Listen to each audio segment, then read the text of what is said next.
Hey everyone, what's up? Diablo 2 and many other action RPGs are games of min-maxing and meta builds, but have you ever stepped back and considered other items that might be overlooked by build guides and other metas?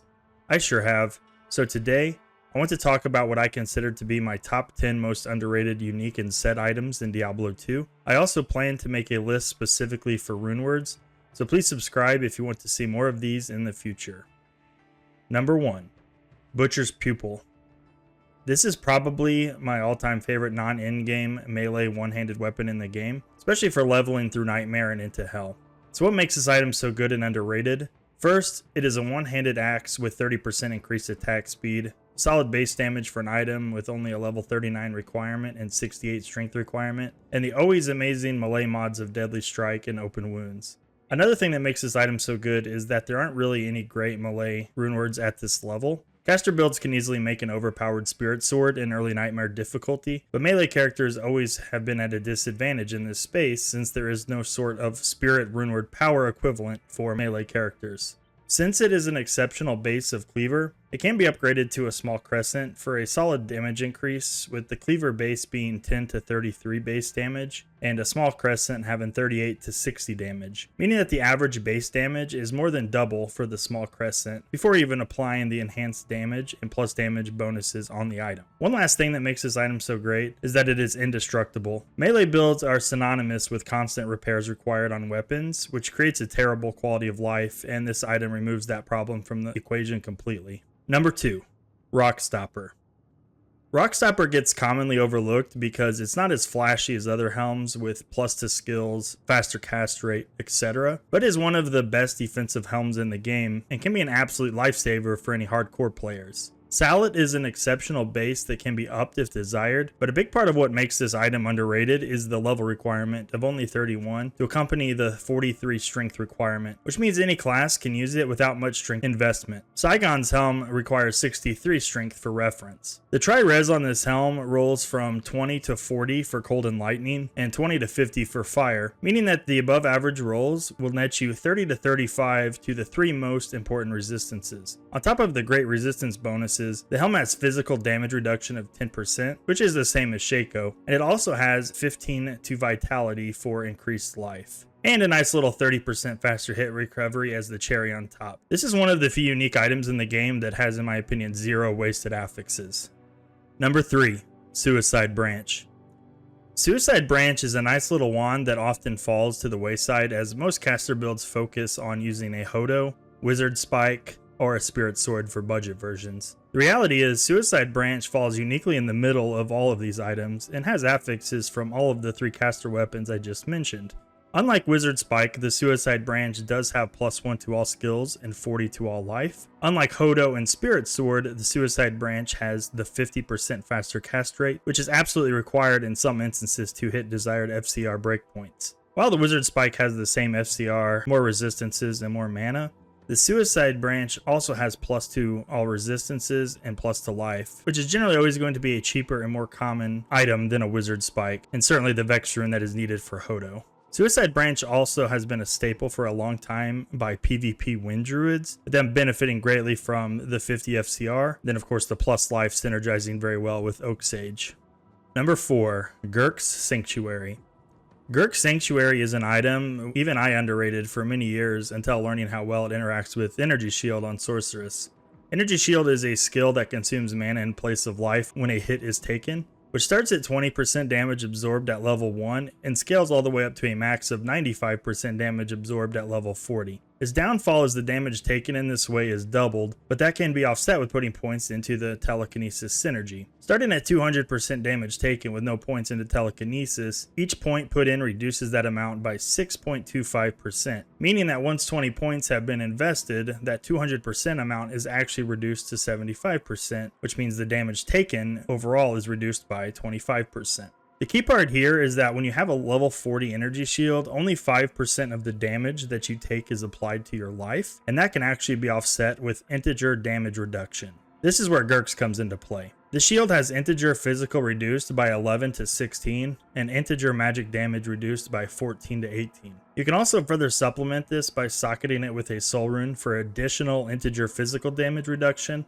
or a Maul rune for additional magic damage reduction. With this shield, it is possible to get to the point where you cannot take hit damage on a sorceress, resulting in the quote-unquote immortal or invinci sorc. It also has nice all-res, block, and replenish life. Number 5. Hsarus Boots. I strongly considered putting Alder's Boots in this spot, but decided against it as I feel like they're not really that underrated anymore. And if you check prices during a ladder start weekend, you will see that many people value them highly, especially on hardcore.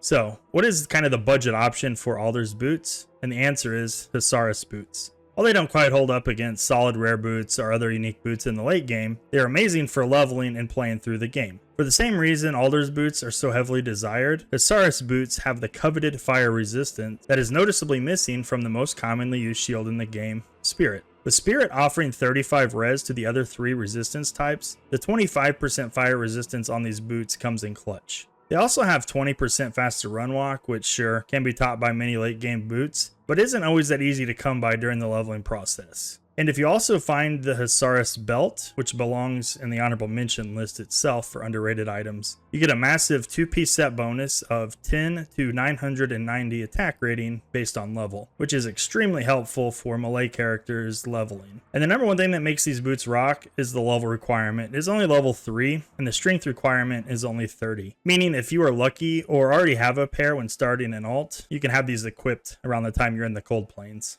Number 6. IK Belt.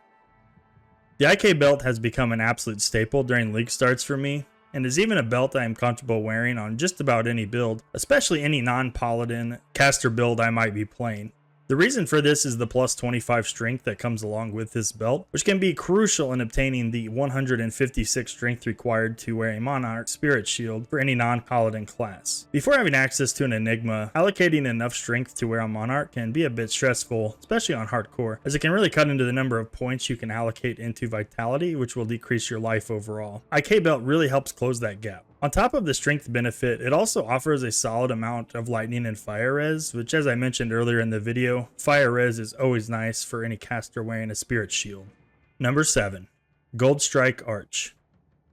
It's no mystery that Boazons, outside of high-end PvP, have been pretty bad since patch 1.09, and are especially bad at PvM compared to other builds, including the overpowered Javazon builds. On top of that, the high-end bows are very rare or expensive, or both. The most common in-game bow is the Faith Rune Word, which requires a Jaw Rune and an Ohm Rune. A second option is the classic Windforce Hydra bow, which is a part of the rarest treasure class in the game, TC87. Rare bows with high IAS and high enhanced damage also exist, but are even more expensive than either of the other 2 bows mentioned. This is where the Goldstrike Arch comes into play, as the Gothic bow is an exceptional base that is relatively common, especially in the later difficulties. Since it is an exceptional base, you do have the option of upping it to a Hydra bow if desired. What makes this bow a good budget option is the increased attack speed to pair with the large amounts of increased damage to demons and undead. In Diablo 2, there are 3 main monster types, which includes demons, undead, and animals. And this bow would have additional increased damage against 2 of the 3. Some examples of animals are cows, tomb vipers, beetles, maggots, etc. If you primarily stick to farming areas without animals like Chaos Sanctuary, this bow can do very good damage. It also pairs well with another item I considered including on this list, but didn't feel like it is considered underrated anymore, and that is Lane of Hands. Lane of Hands also provides a nice attack speed increase, but more importantly has 350% increased damage to demons that will stack with the Goldstrike Arch. The cherry on top was the buffs that some of the bow skills received in patch 2.4 of D2R that was released alongside Season 1 ladder, which gave additional synergies to multi-shot, guided arrow, and strafe.